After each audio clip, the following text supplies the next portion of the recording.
L'actualité en République démocratique du Congo ainsi que dans le reste du monde fait de nous chevaliers de la plume, esclaves de fait et des événements qui prennent corps dans la société humaine. Au nom de l'actualité, nous sommes encore ici présents pour parler de ce qui fait la une. C'est quoi donc? Le retour annoncé du président honoraire de la République démocratique du Congo, Joseph Kabila Kabange. Le sénateur à vie a dit sans délai, il sera dans le périmètre du Congo, mais curieusement, il a choisi la partie orientale pour arriver, mais aussi pour passer son premier séjour. Pourquoi donc cela? Nous avons approché un cadre du FCC. Il est président de l'ASBL Génération Kabila. Il s'appelle Omar Sambou. C'est lui qui répondra à notre questionnaire au sujet de l'actualité sur Joseph Kabila. Puisque Omar Sambou n'est pas ici sur place au pays, notre entretien va se faire donc à distance. Souffrez que ça se fasse sous ce modèle que nous allons vous faire vivre.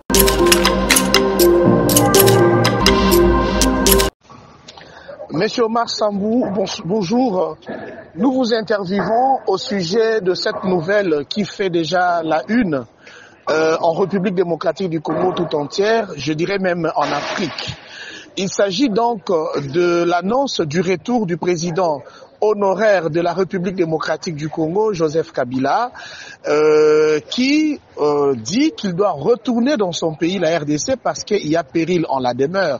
Mais ce qui étonne, c'est le fait que Joseph Kabila préfère retourner au pays par la partie orientale, alors que tous on sait que cette partie orientale est bel et bien sous contrôle de celui qu'on considère comme l'ennemi congolais, Corneille Nangaa, avec son AFC et M23. Cette façon de faire pour Joseph Kabila ne confirme-t-elle pas la thèse? Merci très cher journaliste Benz. Vous savez, cette thèse ne peut être soulevée que par les incompétents ainsi que leurs sous-traités. Parce que vous savez, le président Joseph Kabila Kabange, tout d'abord, est un Congolais de père et de mère. C'est un citoyen congolais valeureux, un ancien chef de l'État, et le père de la démocratie. Donc il est libre de rentrer et de choisir la partie où il préfère s'installer, comme tout bon Congolais. Et est aussi libre de rester dans les quatre coins de son pays. Ici, il faut rappeler que la loi fondamentale, peut-être certaines personnes refusent de comprendre ça. La loi fondamentale n'interdit à personne d'arriver dans la partie orientale. Peut-être que ce qui pose problème, c'est l'effet de parler partie orientale. La loi fondamentale, notre loi fondamentale, n'interdit à personne d'arriver ou d'aller s'installer ou de rester pendant un moment dans la partie orientale de son pays. S'il faut parler d'une partie occupée par les rebelles, mais posons-nous la question, cher Bez, si dans cette partie occupée par les rebelles, il n'y a pas de compatriotes congolais, est-ce que dans cette partie occupée par les rebelles, tout ce monde-là qui y vivent sont des rebelles? Alors, si aujourd'hui s'installer dans la partie orientale fera du président Joseph Kabila Kabange quelqu'un qui soutient ou qui fait partie de la rébellion, donc on va dire que tous nos compatriotes congolais qui sont dans la partie orientale ou qui vivent dans la zone occupée par les rebelles sont d'office des rebelles. Alors, si tel est le cas, si certaines personnes pensent soulever cette thèse, alors qu'est-ce qu'on va dire de M. Tshisekedi en son temps, qui était parti à Kisangani, qui était une zone occupée par la rébellion du RCD Goma, un mouvement rebelle contre le régime de Kinshasa? Est-ce qu'il était aussi devenu rebelle? Donc vous allez comprendre que des pareilles thèses ne peuvent être pondues que par les incompétents, ne peuvent être pondues par ceux qui sont étouffés de l'aura du président Kabila, ne peuvent être pondues par des gens qui n'ont pas réussi à faire mieux que le président Kabila. Voilà. Oui, Omar Sambou, à vous entendre, apparemment, vous êtes en train d'affirmer que l'histoire politique du Congo est en train de se répéter. À Kinshasa, tout comme dans les Congos profonds, il est d'habitude que l'on apprenne que le pouvoir de Tshisekedi est en train d'imiter à la lettre les actes politiques et les faits politiques que nous avons connus sous le règne de Joseph Kabila. Mais aujourd'hui, apparemment, Joseph Kabila, lui aussi, voudrait se comporter comme s'est comporté la famille politique du pouvoir actuel, c'est-à-dire l'UDPS. Donc, vous dites, puisque Etienne Tshisekedi Wamulumba s'était rendu à Kisangani avec son ASD, cela justifie que Joseph Kabila aussi se rende à Goma, une zone en conflit, lui qui est patron du Front commun pour le Congo, mais aussi du PPRD. Trouvez-vous que c'est bien que Joseph Kabila soit aujourd'hui l'imitateur de la politique exercée par Etienne Tshisekedi Wamulumba? C'est faux. C'est faux, cher Benz. Le président Joseph Kabila Kabange a toujours été un homme de paix, à tel point qu'il ne peut pas copier et coller dans sa démarche ceux qui ont fait des antivaleurs leurs caractéristiques. Ça, il faut le retenir. Je vous rappelle ici que mon autorité idéologique, le président Joseph Kabila Kabange, est un homme de paix. Un homme de paix différemment de ceux qui nous dirigent à l'instant. Le pouvoir de Kinshasa, le pouvoir de M. Félix Tshisekedi a tout détruit. C'est-à-dire, suivez-moi bien, si le régime de Kinshasa, le régime en place, suivait réellement la démarche du Raïs qui est un homme de paix, la paix devrait être totale à la République démocratique du Congo. Par contre, ce que nous sommes en train de vivre à ce jour démontre clairement que le régime Tshisekedi n'est pas un régime de paix. Alors, si je vous ai donné l'exemple de M. Tshisekedi, Etienne à cette époque-là, c'est juste pour vous faire comprendre. En fait, pour vous faire voir combien la compréhension de l'UDPS actuellement, elle est épileptique. Si, à cette époque, Etienne Tshisekedi était toujours congolais, et il ne faisait pas partie aussi de la rébellion du RCD Goma. Donc, soulever cette thèse aujourd'hui pour quelqu'un d'autre est une preuve de mauvaise foi. Alors ici, je n'affirme pas que l'histoire se répète, mais je suis en train de vous faire comprendre, vous faire voir combien les thèses soulevées par les gens de l'UDPS sont épileptiques. Et puis, il faut retenir que le président Joseph Kabila Kabange ne peut jamais être imitateur de la politique de l'UDPS faite à cette époque-là. Une politique qui a détruit le pays par les antivaleurs. Et c'est ce que nous sommes en train de vivre à ces jours. Donc, dire que l'histoire se répète, c'est faux et archi faux. Dire que le président Kabila est en train de copier la démarche, c'est aussi faux et archi faux. Donc, ici, si j'ai donné l'exemple de M. Etienne Tshisekedi à cette époque-là, c'est pour vous faire voir. Aujourd'hui, l'UDPS acquise tout le monde. Aujourd'hui, l'UDPS acquise tout le monde. Même des choses que l'UDPS faisait à cette époque-là, aujourd'hui, l'UDPS est contre ça. Pourtant, à cette époque-là, l'UDPS le faisait.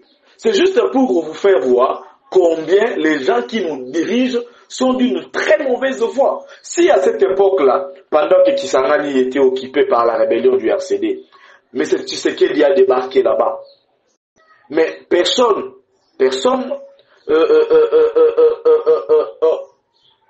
ne le taxait de rebelle, ou personne ne le taxait d'être en connivence avec la rébellion du RCD.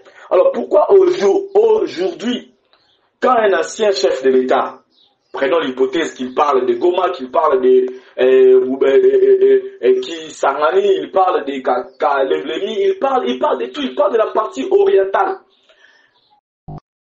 Mais pourquoi vous allez faire ça un problème? Est-ce que les Congolais sont obligés de rester seulement à Kinshasa? Ou soit le régime de l'UDPS veut faire des Congolais, le vrai Congolais, ceux qui sont à Kinshasa? Absolument pas. Je crois que ce n'est pas une thèse à soulever. Donc même la partie occupée par le rebelle, il y a nos compatriotes qui sont là. Et puis ici, il faut soulever un autre aspect. Ici, on parle d'un péril à la demeure. Il y a péril à la demeure. Donc il y a une raison valable. Ouais. Est-ce qu'on peut contraindre quelqu'un, on peut dire, mais pourquoi vous voulez commencer telle place, il faut seulement commencer à Kinshasa? Pourquoi non? Mais le Congo est un et indivisible. Ouais, le Congo est un et indivisible. Ok, nous sommes tous Congolais et un bon Congolais peut ou a l'obligation de rester dans les quatre coins de la République. C'est ça en fait. Vous voyez? Donc moi ici, je suis juste en train de vous faire voir combien ceux qui nous dirigent maintenant là sont d'une très mauvaise... Omar Sambou, Joseph Kabila, dans sa déclaration, a dit il veut retourner au pays parce qu'il a constaté qu'il y a péril en la demeure. Oui, il a raison, il y a péril en la demeure, mais c'est à cause de cette péril en la demeure que le gouvernement, je dirais, le président de la République, en tant que garant de la nation, a proposé des consultations afin de mettre ensemble les idées, les initiatives, les motivations des acteurs politiques et de la société civile de la RDC afin de mettre fin carrément à la guerre ou aux conflits armés qui caractérisent actuellement la vie de la partie est de notre pays. J'ai participé personnellement au point de presse en tant que journaliste qui a été tenu au salon Lubumbashi du Pullman de Kinshasa, à travers lequel le directeur de cabinet du conseiller spécial du chef de l'État en matière de la sécurité, le professeur Eberan de Kolongele, le directeur de cabinet a bel et bien répondu à la question de la presse concernant la présence des exilés politiques, voire même du président honoraire Joseph Kabila, quand il disait même le président Joseph Kabila, son parti le PPRD, sa plateforme le FCC sont attendus à ces consultations. Alors que les Congolais attendaient Joseph Kabila, l'homme sage, venir au pays, participer aux consultations, même s'il était à distance, on pouvait accepter qu'il envoie les acteurs politiques de sa famille politique pour participer aux consultations. Kabila n'est pas venu, c'est que Kabila a attendu que les consultations prennent fin pour que lui retourne en République démocratique du Congo, non pas à Kinshasa, siège des institutions, là où les consultations ont eu lieu, mais plutôt dans la partie orientale. Qu'est-ce que Kabila vise dans la partie orientale? Oui, cher Benz, à la question des consultations, d'abord on commence à la question des consultations initiées par M. Tshisekedi et pilotée par M. Berand. La position du président Joseph Kabila Kabang, quant à ça, est celle prise par le FCC, sa famille politique, dans notre communiqué officiel, les communiqués officiels, d'où on a détaillé, d'où le FCC a détaillé les raisons de notre refus de participer à ces consultations. D'abord, il faut noter une chose ici. Pour nous, ce qui est vrai, nous avons une position et cette position demeure. C'est-à-dire quoi? Pour nous, toutes les institutions et tous les animateurs d'institutions issues des élections de décembre 2023, organisées en violation des lois pertinentes et marquées par une fraude inédite, s'il faut le dire, sont jusqu'à ce jour illégitimes. Et cette position demeure. À tel point qu'il a fallu d'abord partir de cette question comme un point capital à aborder aux consultations initiées.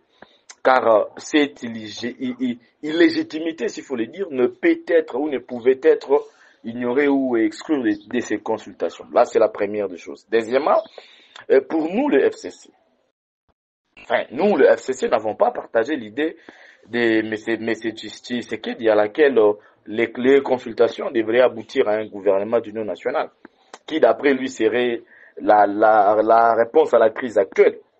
Alors pour nous, la crise est multiforme, avec comme cause majeure la mauvaise gestion ou la mauvaise gouvernance du pays par les régimes des l'IDPS ou les pouvoirs des l'IDPS, qui est un pouvoir dictatorial et qui a détruit presque la cohésion nationale.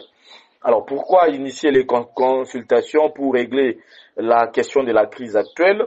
Alors dès lors que déjà en amont, il y a eu le pacte pour la paix, les bien vivre ensemble porté par la CENCO et le CC. Et aussi d'un autre côté, il y a eu le processus de Nairobi de Luanda soutenu par plusieurs organisations crédibles, entre autres les Nations Unies, SADC, patati patata. Vous voyez. Alors, vouloir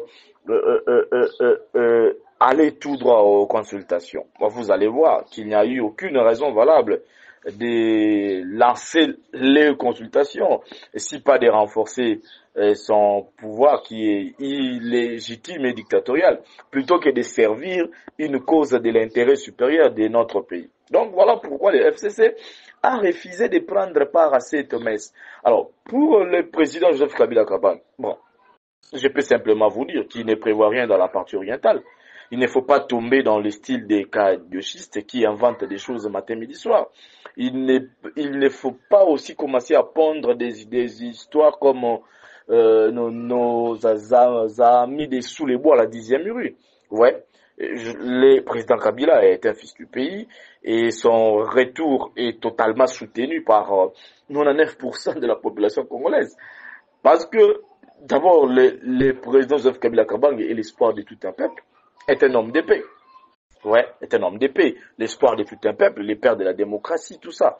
Alors, ce qui l'intéresse pour l'instant, c'est la paix. C'est la paix en République démocratique du Congo. Vous voyez. Donc, on ne peut pas rester là, commencer à penser pourquoi seulement la partie orientale. Non, c'est la partie orientale de la République démocratique du Congo. Voilà. C'est la partie orientale de la République démocratique du Congo. Ok. Donc, tout Congolais a l'obligation, ou tout Congolais a d'ailleurs les droits de mettre ses pieds là-bas. Donc, on ne peut pas commencer à réfléchir, qu'est-ce qu'il prévoit, il planifie quoi, c'est rien. Le président Joseph Kabila Kabange est un homme de paix. Et j'insiste, c'est un homme de paix, de paix, de paix. Vous voyez? Donc, ce qui l'intéresse pour l'instant, c'est la paix en fait. Voilà, en quelques... Omar Sambou, apparemment, vous avez beaucoup de choses à reprocher à Félix Tshisekedi ainsi qu'à son gouvernement. Dernièrement, il était question que Joseph Kabila, Corneille Nangaa et Félix Tshisekedi répondent à l'invitation de Yoweri Museveni, qui voulait les mettre les trois autour d'une table en tripartite pour réfléchir sur le devenir de la RDC. Vous ne trouvez pas que cela était la meilleure occasion pour s'adresser à Félix Tshisekedi en face et lui dire tout ce que vous lui reprochez et donner vos exigences ou les conditionnalités pour prêter main forte soit au gouvernement, soit à lui-même Félix Tshisekedi pour le salut de notre bien commun, la République démocratique du Congo? Oui, Monsieur Benz, je ne sais pas affirmer ce que vous dites. Je ne sais pas aussi vous donner une réponse par rapport à ça. Mais je crois que je vous ai expliqué tout. Je vous ai étalé notre pensée. Et au-delà de tout, vous comprenez que nous reprochons pratiquement à M. Félix ainsi que son régime en totalité la mauvaise gouvernance. Je crois que c'est ça. C'est la mauvaise gouvernance que nous déplorons. Et un pouvoir dictatorial et une gestion totale en fait. Je crois que vous êtes l'un des meilleurs journalistes de notre pays. Vous pouvez mieux faire des investigations et vous allez comprendre que, en somme, ce que je vous ai dit, c'est ce qu'on reproche au régime en place. Alors, je crois, ça ne revient pas à moi de vous expliquer la totalité de la pensée de mon chef ou de notre autorité idéologique, mais au moins, sur ce qui est connu, je vous ai dit, j'ai quand même essayé d'éclairer votre lanterne. Je crois que même les téléspectateurs ont compris en fait. Voilà, c'est ça. Président Omar Sambou, selon ce qui s'est dit, Joseph Kabila compterait bien s'installer dans la ville de Goma, dans le nord Kivu, alors que Goma est sous autorité des rebelles. En tant que sénateur à vie, s'il part vivre là où les rebelles ont de l'autorité, l'on suppose que sa sécurité sera assurée par les rebelles. On suppose tout de même que ces activités politiques seront menées dans un environnement de rebelles. Les réflexions sur la refondation du nouveau Congo, comme cela est son souhait, il le fera bien certainement entouré des rebelles. Et parmi ces rebelles, il y a ce qui se dit l'armée rwandaise. Ce que le gouvernement raconte, c'est l'armée rwandaise qui occupe la partie est du Congo. Donc Joseph Kabila veut que sa sécurité soit assurée par le Rwanda. C'est ça. Oui, cher Benz, vous savez, comme je vous ai dit, en tant que citoyen congolais, d'abord ça, il faut le retenir. En tant que citoyen congolais, le président Joseph Kabila Kabange a le droit de rentrer au pays, a le droit de rentrer dans son pays, la République démocratique du Congo. Nul ne peut lui empêcher, nul ne peut lui interdire de retourner dans son pays, surtout qu'il est congolais des pères et des mères. Vous savez, je vais quand même vous dire un truc. À son départ en 2019, juste après la passation du pouvoir, de façon très pacifique, il a laissé, JKK, le président Joseph Kabila Kabange, il a laissé la République unie et dans les limites héritées de la colonisation.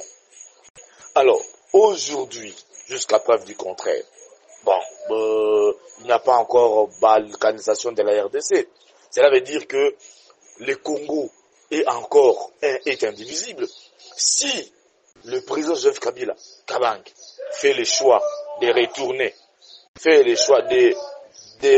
et de passer par la partie, de commencer par la partie orientale, mais cela prouve à suffisance que cet homme veut que la RDC reste unie et indivisible.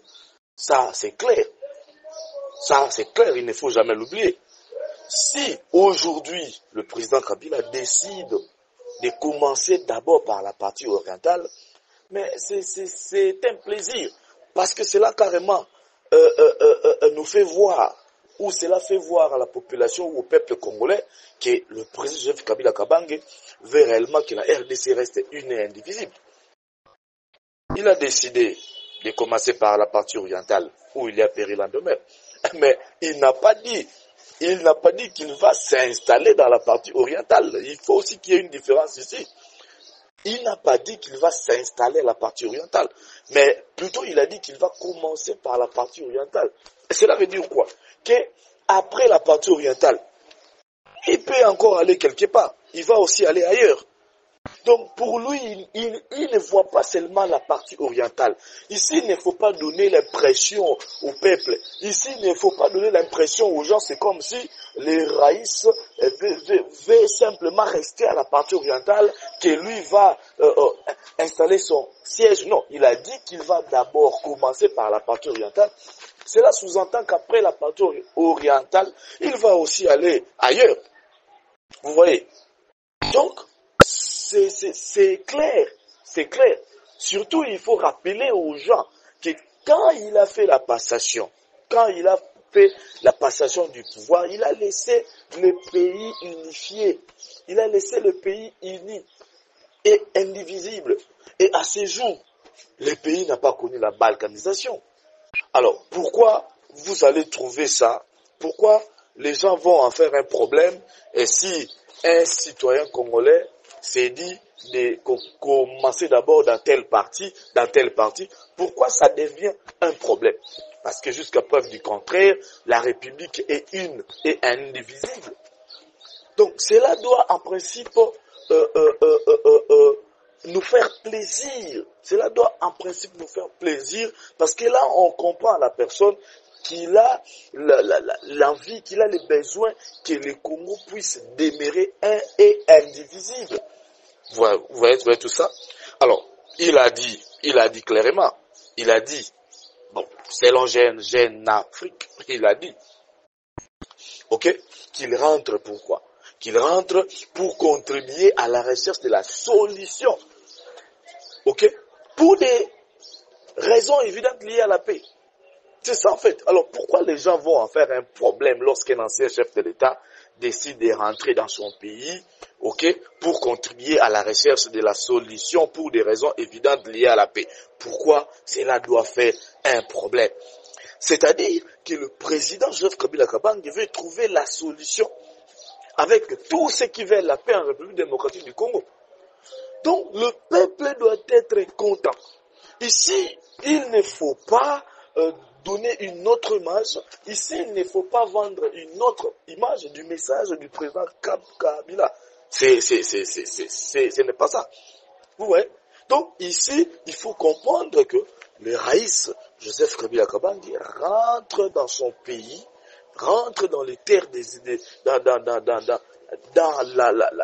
la terre de ses ancêtres. Il rentre, pourquoi? Pour contribuer à la recherche de la solution pour des raisons évidentes liées à la paix. Donc, cela veut dire il veut trouver la solution avec tous ceux qui veulent la paix. Encore plus loin, cher Benz.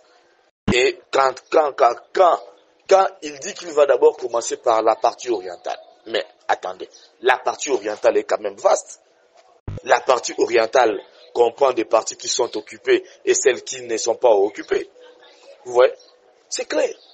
Donc, ici, il ne faut pas que les gens puissent véhiculer une information du genre que la partie orientale, il est censé seulement prendre Goma, Bukavu. Non, la partie orientale est vaste et cette partie occupe des zones qui sont occupées et des zones qui sont non occupées. C'est clair. Vous voyez? Donc cela veut dire que nous espérons réellement que les retours du président Joseph Kabila Kabange dans la terre de ses ancêtres, en République démocratique du Congo, va accélérer encore une fois de plus le processus de paix pour que les armes se taisent à l'est de la République démocratique du Congo. Quand il est sorti, qu'est-ce que les gens ont dit?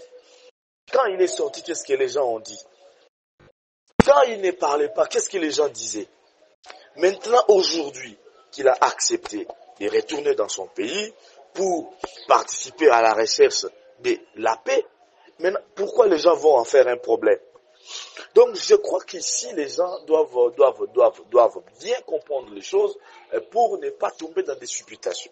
Vous voyez, il faut bien comprendre les choses. Les Raïs, Joseph Kabila Kabange, rentrent pour participer à la recherche de la paix. Rentrent pour contribuer ensemble avec tous ceux qui veulent la paix, afin que les armes se taisent. Vous voyez, il rentre dans ce pays. Il a choisi de commencer d'abord par la partie orientale. Il n'a pas dit qu'il va installer son siège là-bas, dans la partie orientale. Il n'a pas dit qu'il va demeurer le plus longtemps là-bas, qu'il va commencer à habiter là-bas. Mais il a dit qu'il va d'abord commencer par cette partie, ce qui veut simplement dire qu'après cette partie, il va encore aller à d'autres parties. C'est clair. Donc ici, il ne faut pas embourber les gens avec des théories inutiles, avec des explications pondues d'une manière frauduleuse. Voilà. Donc, Omar Sambou, pourquoi Joseph Kabila ne veut-il pas carrément rentrer à Kinshasa dans son Kingakati construit, aimé, préféré? Lui qui a de la passion pour les animaux, pour la nature, pourquoi ne rentrerait-il pas carrément à Kinshasa dans son Kingakati se reposer, ou carrément à OGLM, qui est un domaine qui lui est privé? Doit-on croire à la thèse de ceux qui pensent que, puisqu'il est sorti du Congo par des voies frauduleuses, un canal que personne ne maîtrise, il refuse de retourner à Kinshasa parce que il sera sujet à la justice, bref, il sera devant les cours et tribunaux et il peut être en prison. Est-ce que c'est là la raison pour laquelle Joseph Kabila refuse-t-il de retourner à Kinshasa? Cher Benz, merci beaucoup. Cette thèse que certaines personnes soulèvent est totalement erronée. Cette thèse que certaines personnes soulèvent est fausse. Pourquoi j'ai dit ça? Parce que quand vous vous posez la question de savoir pourquoi le président Kabila a choisi seulement de commencer par la partie orientale, ici je vais rectifier qu'il n'a pas dit qu'il va aller s'installer à la partie orientale. Comme je viens de vous le dire, il a dit qu'il va commencer par la partie orientale. Maintenant, la question de savoir pourquoi il n'a pas commencé à Kinshasa, pourquoi il a choisi seulement de commencer par la partie orientale. Je vous réponds ici, la partie orientale est vaste. Cette partie englobe les zones qui sont occupées et les zones qui sont non occupées, telles que je viens de vous l'expliquer. Alors, pour lui, commencer par la partie orientale, c'est simplement dire que le Congo va rester un et indivisible. C'est tout un message.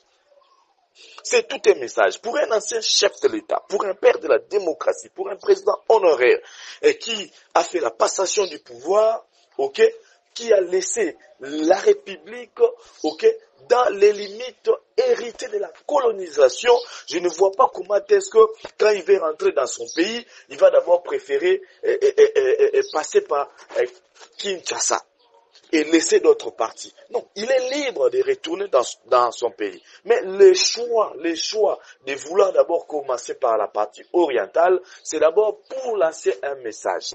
Et le message que le Congo est un et indivisible. Il n'y a pas question de balkanisation, il n'y a pas question de soutenir, d'appuyer ceux qui veulent balkaniser le pays. Du fait que le Congo est un et indivisible, cela veut dire que tout fils du pays peut débarquer dans les quatre coins de la République. C'est clair. Voilà pourquoi vous allez voir, il n'a pas dit qu'il va s'installer, qu'il va rester, qu'il va vivre à la partie orientale. Il a dit qu'il va commencer. Cela veut dire que dans son calcul, que dans son plan, il pense aller encore plus loin. Peut-être il va commencer par la partie orientale, après il va fréquenter d'autres villes, d'autres provinces, d'autres villes, jusqu'à finir à Kinshasa. C'est tout à fait normal. Vous voyez, vous ne pouvez pas obliger à un ancien chef de l'État, à un père de la démocratie, à un président honoraire, de commencer d'abord à Kinshasa ou de venir d'abord à Kinshasa au moment où lui veut faire passer un message. Le message, c'est que le Congo est un et indivisible. Alors ici, je vous l'ai dit pourquoi. C'est pour que vous puissiez bien comprendre, enfin, de bien relayer aussi à la population. Parce que sinon, si on veut simplement dire aux gens, bon, écoutez, pourquoi seulement il a préféré passer là-bas, il pouvait passer à Kinshasa, il a son Kingakati ou Akashamata, Lumbasi, où il peut bien rester voir les animaux comme il aime bien les faire. Non, écoutez, nulle part il est écrit que tout fils du pays, quand il veut rentrer au pays, il doit seulement passer par Kinshasa. Non, le Congo n'est pas balkanisé. Le Congo est un. Il va demeurer un et est indivisible. Cela veut dire que tout Congolais a le droit de débarquer là où il veut. Tout Congolais a le droit de passer dans les quatre coins du pays. Alors, si quelqu'un décide de commencer, ici, il faut bien nuancer les verbes. Les verbes, c'est le verbe commencer. Ce n'est pas le verbe rester. Non, commencer. Cela veut dire, je commence par la partie orientale, après je vais voir d'autres parties que je vais aussi débarquer pour finir là où je vais dire, bon, voilà, je m'installe maintenant ici, à Kinshasa. Ou soit à Matadi au Congo central, soit à Boma, soit à Lubumbashi, à Kisangani, Bunia, Butembo, Uvira. C'est clair. Voilà. Donc, cette thèse de ceux qui pensent qu'il a choisi rester là-bas et tout ça, non. Il ne faut pas embourber les gens. Comme je vous ai dit, il s'agit ici d'un ancien chef de l'État, il s'agit ici d'un père de la démocratie, il s'agit ici de quelqu'un qui a fait la passation du pouvoir, qui a laissé le pays un et indivisible, qui a laissé le pays dans les limites héritées par la colonisation ou de la colonisation belge. C'est clair. Donc il ne faut pas faire des idées gauche-droite. Ce n'est pas une bonne chose. Voilà, merci. Une certaine presse a annoncé il y a peu à Kinshasa, les images sont là, que Joseph Kabila n'avait plus un passeport valide. Il était à court de la validité de son passeport. Et que son voyage à travers le monde, il le fait avec un passeport rwandais. Selon certaines voix, après son arrivée à Windhoek, Joseph Kabila a connu quelques complications au niveau des services aéroportuaires pour la simple raison que celui-ci avait brandi un passeport plutôt rwandais que congolais et que ces services chercheraient à l'heure actuelle à renouveler son passeport à partir des services de migration au Congolais, mais ceci lui est impossible par le fait qu'il n'est pas au pays et il ne sait pas se présenter ni ses services pour obtenir ces nouveaux passeports. Nous voulons vérifier cette information auprès de vous. Bon, cher Benz, dès lors que vous parlez déjà d'une certaine presse, qui a pondu ces genres d'informations, ici j'aimerais être clair avec vous. Écoutez, ce sont de fausses informations, vraiment de fausses informations. Et ici, j'aimerais ici vous dire une chose, en fait. Il y a une machine mise en place pour pouvoir monter ou mettre sur la place publique les fausses informations. Il y a une machine mise en place, et dans cette machine, il y a aussi certains journalistes qui sont là en train de pondre des informations. Donc là, c'est tout à fait normal.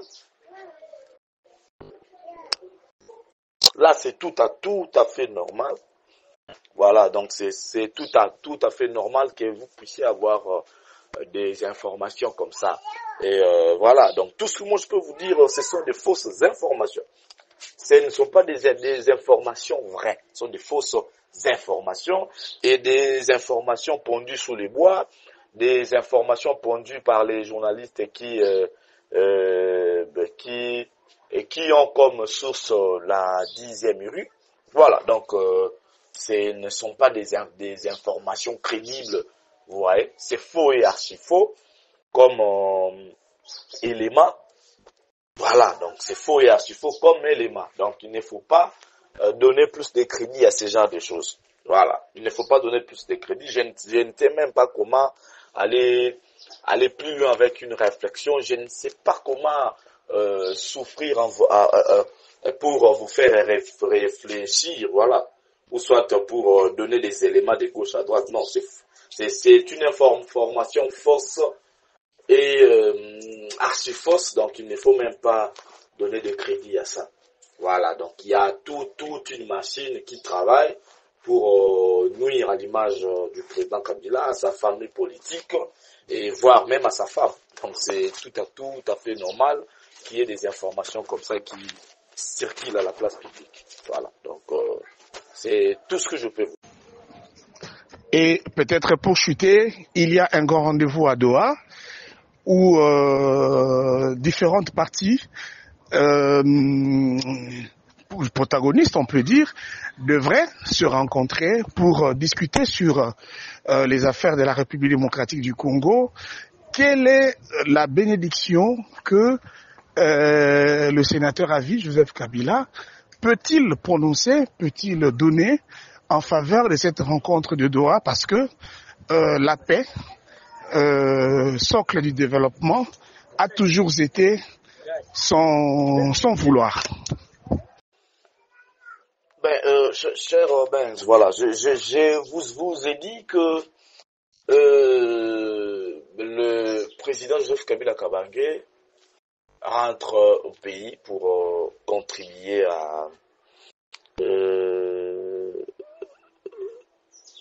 à une solution de paix face à la crise actuelle.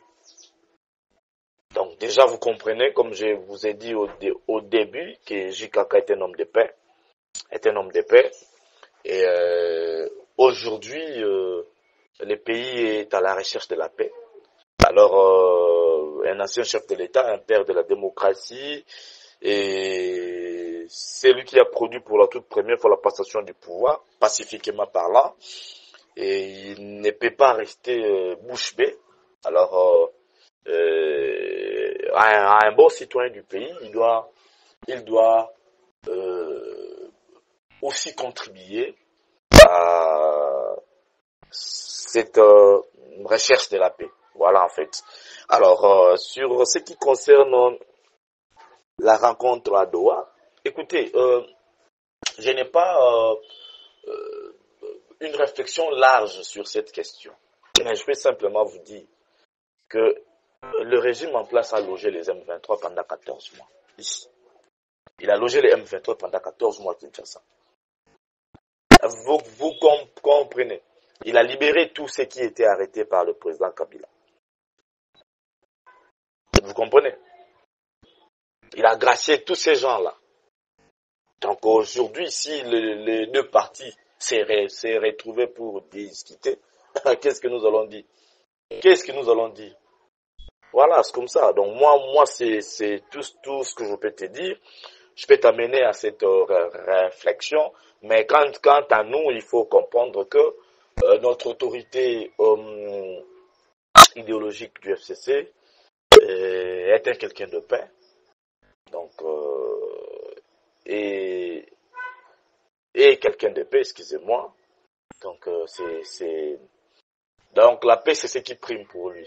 Voilà, la paix, c'est ce qui prime pour lui. Et il rentre au pays pour contribuer à la recherche de la paix et pouvoir permettre le pays à avoir un décollage. Voilà, parce que la paix prime pour nous tous, la paix prime pour lui et il doit contribuer à la recherche de la paix. Voilà. Il avait donc le privilège d'être reçu sur notre petit plateau, même à distance. Omar Sambou, président de Génération Kabila, cadre du FCC, a répondu à toutes nos questions. Vous avez écouté. Si ça fait débat, appelez-nous. Vous avez le droit à la réponse. Entre-temps, restez fidèles à notre programme. L'heure du Congo, encore plus tard. Bye bye.